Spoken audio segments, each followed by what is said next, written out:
அன்பார்ந்த சகோதர சகோதரிகளே, இயேசு கிறிஸ்து நாமத்தினால உங்களை நான் வாழ்த்துகிறேன்.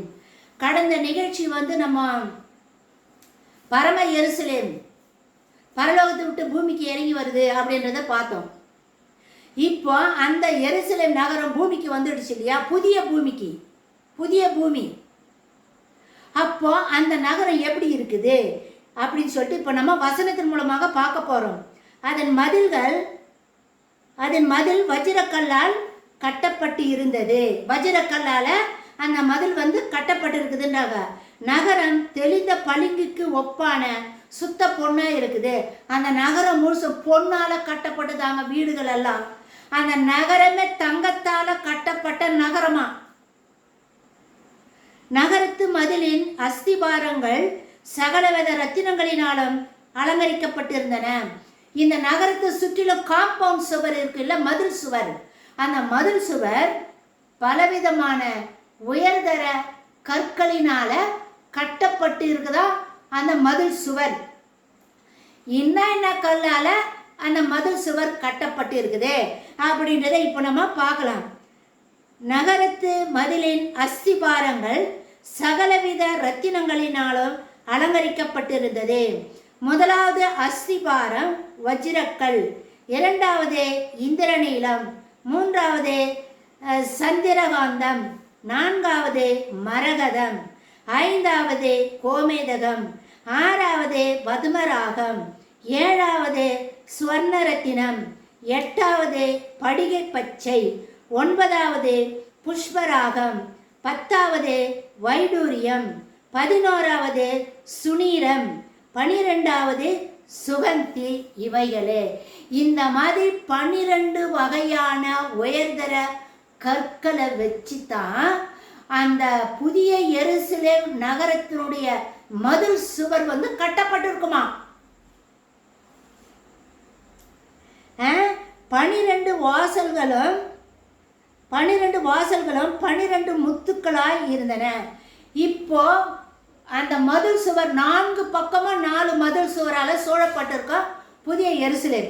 ஒரு மதில் சுவர் ஒரு பக்கத்துக்கும் 3 வாசற்படி, ஒரு 3 கதவு வாயில். ஒரு பக்கத்துக்கு 3 வாயில்னா 4 பக்கத்துக்கு என்ன ஆச்சு, 12 வாயில். அப்போ ஒவ்வொரு வாயிலும் எதால கட்டப்பட்டிருக்குதுனாக்கா 12 வாசல்களும் 12 முத்துக்களாய் இருந்தன. ஒவ்வொரு வாசலும் ஒவ்வொரு முத்தாய் இருந்தது. அதாவது ஒவ்வொரு வாசலும் முத்து பல கலர்ல இருக்குது இல்ல. ரெட் இருக்குது, ப்ரௌன் இருக்குது, பச்சை இருக்குது, மஞ்சள் இருக்குது. முத்துக்கள் பல வகை இருக்குது, பல கலர்ல இருக்குது. ஒரு வாசலும் ஒரு முத்துக்களால் ஆனதாம், முத்துக்களால் கட்டப்பட்டு இருக்குமா. அதாவது நகரத்தின் வீதி தெளிவுள்ள பளிங்கு போல சுத்த பொன்னாய் இருந்தது. நகரத்துக்குள்ள, அதாவது எருசலேம், அந்த புதிய எருசலேம் நகரத்துக்குள்ள ரோடெல்லாம் சுத்த பொண்ணா இருக்குமா. நிறைய பேர் இது 1000 ஆண்டு ஆட்சியில் இருக்குன்றாங்க. ஒரு சிலர் என்ன சொல்றாங்க, இல்லை இது பரலோகத்தில் தங்கத்தாலே ரோடு போட்டிருப்பாங்க, நம்ம அந்த ரோட்டில் தான் நம்ம நடப்போம் அப்படின்னு நிறைய பேர் சொல்றாங்க. ஆனால் வசனம் என்ன சொல்லுதுங்க, 21வது அதிகாரத்தில், புதிய பூமியில இதோ நான் சகலத்தையும் புதிதாக்குகிறேன்னு சொன்னாரு பாரு நம்ம ஆண்டவராகிய தேவன். இந்த பூமியில தான் தங்கத்தால சுத்த பொன்னாலான ரோடுகள் இருக்குமா, சாலைகள் இருக்குமா. அதிலே தேவாலயத்தை நான் காணவில்லை. புதிய பூமியில தேவாலயம் இருக்காது. சர்வ வல்லமுள்ள தேவனாகிய கர்த்தரும் ஆட்டுக்குட்டியானவருமே அதுக்கு ஆதாரம். அதாவது தேவாலயம் இருக்காது, ஆனால் நம்ம ஆண்டவராகிய இயேசு கிறிஸ்துவே ஆலயமா இருப்பாரு. ஆனா 1000 ஆண்டு ஆட்சியில தேவாலயம் கட்டப்படும். இப்ப இருக்கிற இஸ்ரவேல் தேசத்துல எல்லா மலைகள் குன்றுகள் எல்லாம் தகர்க்கப்பட்ட பிறகு 1000 ஆண்டு ஆட்சியில தேவாலயம் கட்டப்படும் அப்படின்னு எசேக்கியேல் சொல்றாரு. எசேக்கியேல் புஸ்தகத்துல எழுதப்பட்டிருக்குது. எசேக்கியேல் சொல்ற அந்த தேவாலயம் 1000 ஆண்டு ஆட்சியில கட்டப்பட போற ஆலயம். ஆனா இங்க 21வது அதிகாரத்துல என்ன சொல்றாங்கன்னா, புதிய பூமியில அக்கினிக்கு பூமி இரையாக வைக்கப்பட்ட பிறகு, பூமி புதிதாக மாற்றப்பட்ட பிறகு அந்த புதிய பூமியில ஆலயம் இருக்காது. நம் ஆண்டவராகிய இயேசு கிறிஸ்துவே ஆட்டுக்குட்டி ஆனவரே புதிய பூமிக்கு ஆலயம் போல இருப்பாரு. நகரத்திற்கு வெளிச்சம் கொடுக்க சூரியனும் சந்திரனும் அங்கு வேண்டுவதில்லை. புதிய பூமியில யுக யுக ஆண்டு பூமியில சூரியன் கிடையாது, சந்திரன் கிடையாது. வெளிச்சம் கொடுக்கிறதுக்கு இது ரெண்டும் இருக்காது. தேவனுடைய மகிமையே அதை பிரகாசிப்பித்தது. தேவனுடைய மகிமையே, தேவனுடைய மகிமைன்றது ஒளி. தேவன் கிட்ட இருந்து வர அந்த ஒளிய இந்த பூமியை நிரப்புமா. ஆண்டவருடைய ஒளிய வெளிச்சமா இருக்குமா. எப்போ? புதிய பூமியில, யுக யுக ஆண்டு பூமியில, 1000 ஆண்டு ஆட்சியில இல்ல, சூரியன் இருக்கும், சந்திரன் இருக்கும். ஆனா புதிய பூமியில நெருப்புல பூமி வைக்கப்பட்ட பிறகு சூரியன் இருக்காது, சந்திரன் இருக்காது. தேவனே வெளிச்சமா இருப்பாரு. தேவனுடைய மகிமையே வெளிச்சமா இருக்கும்.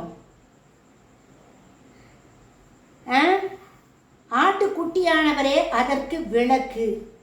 ரட்சிக்கப்படுகிற ஜனங்கள் அதன் வெளிச்சத்திலே நடப்பார்கள். ரட்சிக்கப்பட்ட மக்கள், அதாவது பரம எருசலேம், பரலோகத்தை விட்டு கீழே வந்துச்சுன்னு சொல்றேன் பார்த்தீங்களா, மணவாட்டி ஆகிய சபை புதிய பூமிக்கு வந்துடுச்சு பத்தியா. அந்த பூமியில அவங்க தான் இருப்பாங்களா, அந்த வெளிச்சத்தில் நடப்பார்கள்.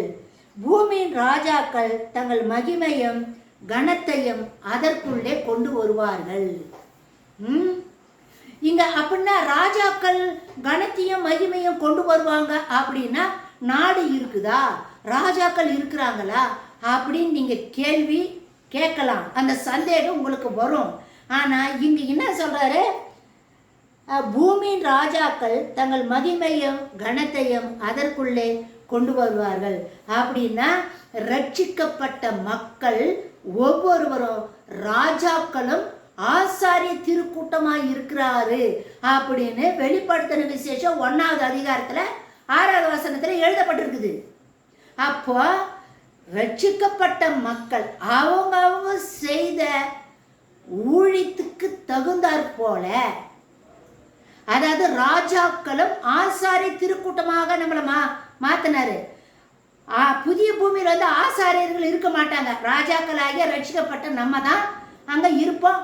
நம்ம எந்த அளவுக்கு இந்த பூமியில நம்ம உழைச்சோமோ, எந்த அளவுக்கு நம்ம இயேசு கிறிஸ்துக்காக இந்த பூமியில இருந்தோமோ, அதுக்கு அந்த கனத்தை, அந்த வெகுமதியை புதிய பூமியில கொண்டு வருவாங்களா ரட்சிக்கப்பட்ட மக்கள். ரட்சிக்கப்பட்ட மக்கள் தான் ராஜாக்கள்.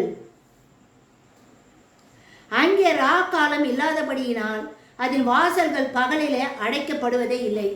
ரா காலமே கிடையாது, சூரியனும் கிடையாது, சந்திரனும் கிடையாது, ரா காலம் இல்லை. அப்போ இந்த நகரமெல்லாம் வாசல்களை அடைக்கப்படாது, திறந்தே தான் இருக்கும். உலகத்தாருடைய மகிமையும் கனத்தையும் அதற்குள்ளே கொண்டு வருவார்கள். தீட்டுள்ளதும் அருவருப்பானதும் பொய்யை நடப்பிக்கிறதுமான ஒன்றும் அதில் பிரவேசிப்பதில்லை. தீட்டுள்ளதுன்னா பாவம். அதாவது 1000 ஆண்டு ஆட்சியில கூட பாவம் இருக்குது. ஏன்னா கடைசியில் வந்து ஆண்டவர் சாத்தானை கட்ட விட்டுறாரு. கோகு மாகோகு யுத்தம் நடக்குதாங்க. அப்போ பாவம் இருக்குது 1000 ஆண்டு ஆட்சி கடைசியில் கூட. ஸோ ஆனால் புதிய பூமியில் வந்து இந்த மாதிரி தீமையான காரியமெல்லாம் எதுவுமே இருக்காது. தீட்டு உள்ளதுன்னா பாவத்துக்குரிய காரியங்கள் எதுவுமே, அருவருக்கிற காரியம், பொய் சொல்கிறது, இது எதுவுமே அது உள்ளே போக முடியாது. புதிய பூமியில் போக முடியாது. ஆட்டுக்குட்டியானவரின் ஜீவ புஸ்தகத்தில் எழுதப்பட்டவர்கள் மாத்திரம் அதில் பிரவேசிப்பார்கள். ஜீவ புஸ்தகத்துல பேர் எழுதியிருக்குதா அப்படின்னா புதிய பூமிக்கு நீங்க வந்து வருவீங்க. ஜீவ புஸ்தகத்துல பேர் எழுதப்பட்டிருக்கணும். அது ரொம்ப ரொம்ப முக்கியமா. நம்ம ஆண்டவராகிய இயேசு கிறிஸ்து கூட ஊழிய காலத்துல சீடர்கள் எல்லாம் என்ன சொல்றாங்க, ஆண்டவரே உங்க நாமத்தினால பேயெல்லாம் ஓடணும், ஓடிச்சு அப்படின்னு வந்து சொல்றாங்கல்ல. பேய் ஓடிச்சுன்னு சொல்லிட்டு நீ சந்தோஷப்படாத, உன் பேரு ஜீவ புஸ்தகத்துல எழுதப்பட்டிருக்குது, அதை பாருன்றாரு. ஸோ ஜீவ புஸ்தகத்துல நம்மளுடைய பேர்கள் எழுதப்பட்டு இருக்கணும். அப்படி எழுதப்பட்டவங்க மாத்திரம்தான் பரலோகத்துக்குள்ள நுழைய முடியும். பரலோகத்துக்கு போனவங்க தான் மறுபடியும் புதிதாக படைக்கப்பட போற புதிய பூமியில வந்து வாழ முடியும்.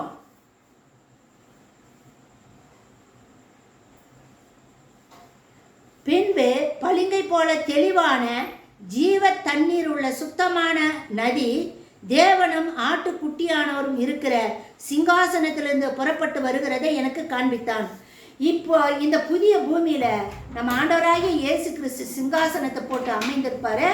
அவருடைய சிங்காசனத்துல ஜீவநதி புறப்பட்டு வந்துச்சு அப்படின்னு யோவான் தரிசனத்துல என்ன பார்த்தாரோ அதை அவர் சொல்றாரு. புறப்பட்டு வருகிறதை எனக்கு காண்பித்தான். நகரத்து வீதியின் மத்தியில் நடுவின் இரு கரையிலும் 12 விதமான கனிகளை தரும் விருட்சங்கள் இருந்தது. அதாவது நகரத்துல நிறைய தெருக்கள் இருக்குல்ல, தெரு எல்லாமே தங்கத்தாலான தெருக்கள், ரோடுகள், சாலைகள், வீதிகள் எல்லாமே தங்கத்தால தான் செய்திருப்பாங்க. அந்த ரோடுக்கு 2 பக்கத்துலேயும் ஜீவ விருட்சங்கள், 12 விதமான ஜீவ விருட்ச மரங்கள் அந்த சாலை ஓரத்தில் இருக்குமா. இந்த ஜீவ விருட்சம் தான், ஜீவ விருட்சன்றது வாழ்வு தரும் மரம், நம்மளை ஜீவனுக்குள்ள கொண்டு போற மரம், பரலோகத்துக்குள்ள கொண்டு போற மரம். ஜீவ விருட்சம், விருட்சம்னா மரம், கனி. அந்த மரத்திலிருந்து வர கனி எடுத்து புசிக்கிறாங்களாம். அப்போ இந்த ஜீவ விருட்ச மரம் தான் ஏதேன் தோட்டத்தில் வைக்கப்பட்டிருந்தது. நம் ஆண்டவர், நம் ஆதி பெற்றோர் ஆதாம் ஏவாள் தவறு செய்த பிறகு அந்த ஜீவ விருட்சத்தை போய் தொடக்கூடாது அப்படின்னு அந்த ஜீவ மரத்தை சுற்றிலும் தேவன் சுடரொளி பட்டயத்தை வைத்தார். தேவன் சுடரொளி பட்டயத்தை வைத்தார்னா தேவ தூதனை கொண்டு அந்த மரம் பாதுகாக்கப்பட்டிருந்தது. ஜீவ விருட்சம் அப்படின்றது, ஜீவன் அப்படின்றது நம்ம ஆண்டவராகிய இயேசு கிறிஸ்து தாங்க அந்த ஜீவ விருட்சம்.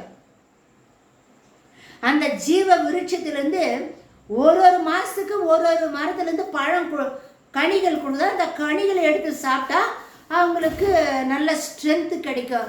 அப்படின்னா அவங்க பலவீனமாக இருப்பாங்களா? புதிய பூமியில் வந்து பலவீனமாக இருப்பாங்களா அப்படின்னா அப்படி இல்லைங்க, பலனாக தான் இருப்பாங்க. பலத்தின் மேல் பலன் அடைய அப்படின்னா இந்த கனிகளை நம்ம உண்ண உண்ண உண்ண உண்ண பலத்தின் மேல் பலன் அடைவோம் அப்படின்ற அர்த்தமா. தன் கனிகளை அந்த விருட்சத்தின் இலைகள் ஜனங்கள் ஆரோக்கியம் அடைவதற்கு ஏதுவானவைகள். அந்த மரத்தினுடைய இலையை சாப்பிட்டா மக்கள் வந்து ஆரோக்கியம் அடைவாங்க. அப்படின்னா புதிய அந்த பூமியில் நோய் இருக்குமா? நோய் இருந்தால் தானே மருந்து சாப்பிடுவாங்க. மருந்தாகணும் அப்படின்னு சொல்லிட்டு இங்கே எழுதியிருக்குதுங்க. அந்த விருட்சத்தின் இலைகள் ஜனங்கள் ஆரோக்கியம் அடைகிறதுக்கு ஏதுவானவைகள். ஆரோக்கியம் அடையிறதுக்கு அப்படின்னாக்கா நோய் கிடையாதுங்க.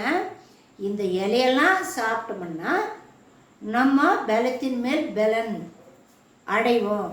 ஆண்டவர் எந்த அளவுக்கு நம்மளை பலன் அடைய செய்ய போறாரு, பலத்தை கொடுத்து எந்த அளவுக்கு நம்மளை உயர்த்த போறாரு, வல்லமை உள்ளவராக மாற்ற போறாருன்றது அவருடைய அனாதி தீர்மானம். அது நம்மளுக்கு தெரியாது. அந்த பலன் அடையறதுக்காகத்தான் அந்த ஜீவ விருட்சத்தினுடைய கனிகளும் இலைகளும் நம்ம சாப்பிட்றோமா புதிய பூமியில. இனி ஒரு சாபமும் இராது. தேவனும் ஆட்டுக்குட்டியானவரும் இருக்கிற சிங்காசனம் அதில் இருக்கும். அவருடைய ஊழியக்காரர் அவரை சேவித்து அவருடைய சமூகத்தை தரிசிப்பார்கள். அவருடைய நாமம் அவருடைய நெற்றியில் இருக்கும். ஊழியக்காரர்கள் நம்ம ஆண்டவராகிய இயேசு கிறிஸ்துவை சேவித்து ஆராதித்து அங்கே அவரோடு கூட இருப்பாங்க அப்படின்ட்டு தான் 22வது அதிகாரம் 4வது வசனம் சொல்லுது. அங்கே ராக்காலம் இராது, விளக்கம் சூரியனுடைய வெளிச்சமும் அவர்களுக்கு வேண்டியதில்லை. ஏன்னா ஆட்டுக்குட்டியானவரை விளக்கா இருக்கிறாரு. தேவனாகிய கர்த்தரை அவர்கள் மேல் பிரகாசிப்பார். அதான் தேவனுடைய மகிமை தான் அவங்களுக்கு ஒளியாக இருக்குதுன்னு நம்ம முன்னையே பார்த்தோமோ.